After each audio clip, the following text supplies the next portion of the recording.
एक राजा की 6 पत्नियां थीं। राजा उन सभी को बहुत चाहता था। वो बहुत ही नेक दिल और प्रजावत्सल राजा था। राजा जय सिंह के राज्य में पशु पक्षियों से लेकर मनुष्य तक सब खुश थे, परंतु राजा के मन में एक गहरा दर्द छिपा था। उनकी 6 पत्नियां थीं, पर उनमें से कोई भी उसे संतान सुख नहीं दे पाई थी। ये दर्द हमेशा उनको कचोटता रहता था। राजा ने इसके लिए अनेकों यज्ञ और पूजा पाठ करवाए। जिस पंडित ने जैसा बोला, राजा ने वैसा ही किया, पर किसी की कोई भी युक्ति काम न आई। संतान की चाह में राजा ने एक एक करके 6 शादियां की, पर किसी भी रानी से उसे संतान सुख की प्राप्ति नहीं हुई। एक दिन राजा जय सिंह शिकार के लिए जंगल गए। वहाँ एक मृग का पीछा करते करते वो जंगल में दूर तक निकल गए। मृग तो भाग निकला, पर अब राजा भूख और प्यास से व्याकुल हो गया। तभी राजा के कानों में पानी के बहने की ध्वनि पड़ी। ध्वनि सुनते ही राजा की जान में जान आई। सोचा, जरूर आसपास ही कोई पानी का झरना है। भूख न सही, कम से कम प्यास तो मिटेगी। राजा ने ध्वनि की दिशा में तेजी से अपना घोड़ा दौड़ा दिया। जल्द ही राजा की आंखों के सामने एक बड़ा झरना था,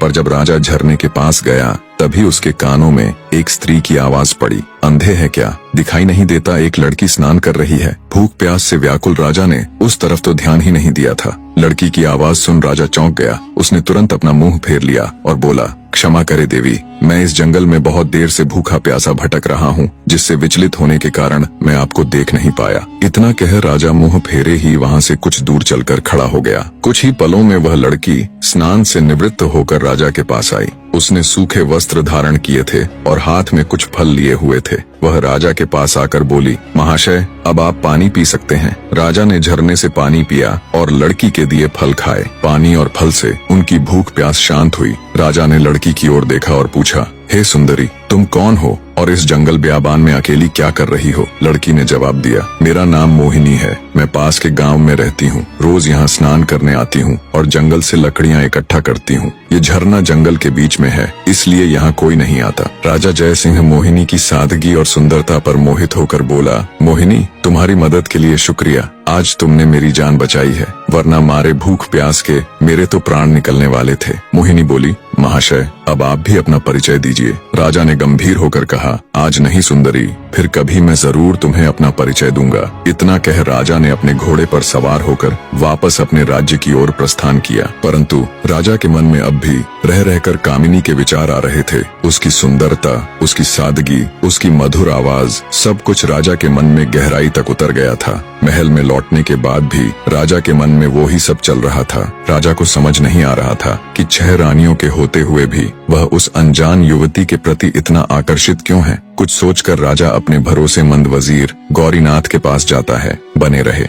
राजा अपने भरोसेमंद वजीर के पास जाता है और उसे सारी व्यथा कह सुनाता है। राजा की सारी बात सुन वजीर बोला, महाराज, यदि ऐसा है तो आप उस लड़की से विवाह कर लीजिए। हो सकता है उससे ही हमें अपने राज्य का वारिस मिल जाए। राजा को अपने वजीर की बात उचित लगी। अगले दिन वो अपने वजीर को भी साथ ले जंगल में उसी स्थान पर जाता है जहाँ उसकी मुलाकात मोहिनी से हुई थी। राजा झरने के पास गया और उसे आवाज दी, पर कोई नहीं आया। जब बहुत बार आवाज देने के बाद भी मोहिनी नहीं दिखाई दी, तो राजा का वजीर उसके पास आया और बोला, राजन, हो सकता है वो आज आई ही ना हो। आपने बताया था वो पास के ही गांव में रहती है, हमें वहीं चलकर देखना चाहिए। राजा और उसका वजीर दोनों अपने घोड़ों के ऊपर सवार हो पास के गांव में जाते हैं। मोहिनी का नाम पूछते पूछते दोनों उसके घर पहुंच जाते हैं। 2 शाही व्यक्तियों को शाही घोड़ों पर देख गांव वाले भी कौतूहलवश आसपास जमा हो जाते हैं। राजा घोड़े से उतरकर झोपड़ी के बाहर जाता है और मोहिनी को आवाज देता है। राजा की आवाज सुन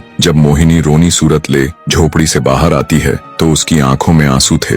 जब राजा ने कारण पूछा तो एक गांव वाले ने बताया, महाशय, इस दुनिया में सिर्फ इनकी माँ ही थी, आज उनका भी स्वर्गवास हो गया। अब बेचारी रोएगी नहीं तो और क्या करेगी। इतना कह गांव वालों ने राजा से उनका परिचय मांगा। आप बताइए, आप लोग कौन हैं? गांव वालों के पूछने पर वजीर ने राजा का परिचय दिया तो पूरे गांव में खलबली मच गई। सभी ने मिलकर राजा का स्वागत किया। गांव के मुखिया से राजा ने कहा, अगर आप लोगों को कोई आपत्ति न हो तो मैं मोहिनी से विवाह करना चाहता हूँ। राजा की बात सुन मुखिया खुश होता हुआ बोला, महाराज, हमारी बेटी राजरानी बनेगी, हमारे तो भाग्य खुल जाएंगे। गांव वालों ने जल्दी जल्दी सारी तैयारी करके राजा और मोहिनी का विवाह करवा दिया। राजा ने अपनी 7वीं पत्नी अर्थात मोहिनी का नया नामकरण किया राजलक्ष्मी। विवाह के पश्चात गांव वालों ने खुशी खुशी राजलक्ष्मी को राजा के साथ विदा कर दिया। राजा अपने वजीर और 7वीं पत्नी राजलक्ष्मी को लेकर राजमहल आ जाता है। जब राजा की पहले की 6 पत्नियों को इसकी खबर लगी तो वे जल भुनकर राख हो गईं। ऊपरी मन से उन्होंने नई रानी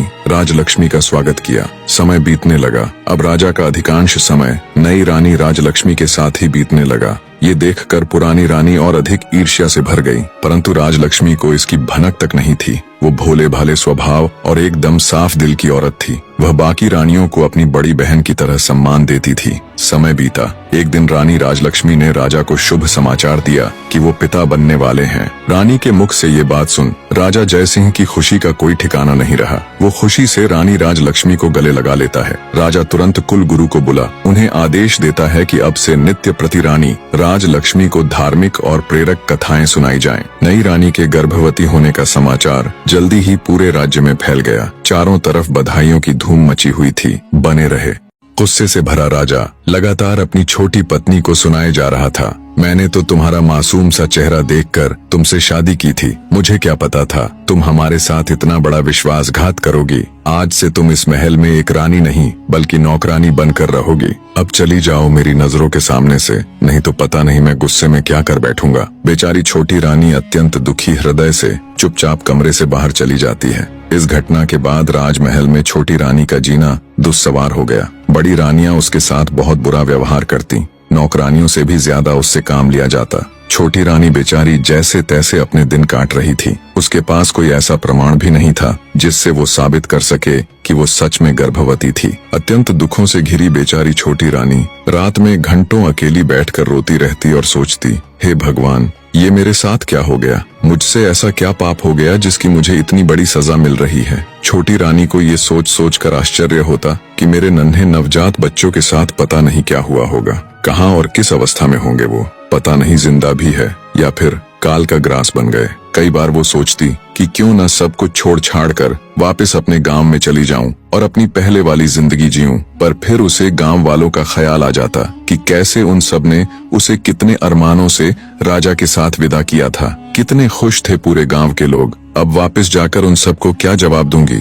किस मुंह से अपने दुर्भाग्य की कथा उनको बताऊंगी? यही सब सोचकर वो गांव जाने का विचार त्याग देती है। ऐसे ही समय गुजरता गया। एक दिन राजा जयसिंह अपने राज दरबार में बैठा था। तभी उनके राज्य में स्थित एक छोटे से गांव का प्रधान उनके पास आता है और हाथ जोड़कर राजा से कहता है, महाराज, आज मैं आपके सामने अपने गांव की एक बहुत ही विचित्र घटना के बारे में बताने के लिए हाजिर हुआ हूँ। ये घटना इतनी विचित्र है महाराज कि इसके बारे में आपको अवश्य पता होना चाहिए। राजा जयसिंह ग्राम प्रधान की बात सुन कहता है, कहो प्रधान जी, ऐसी क्या विचित्र घटना हुई भला?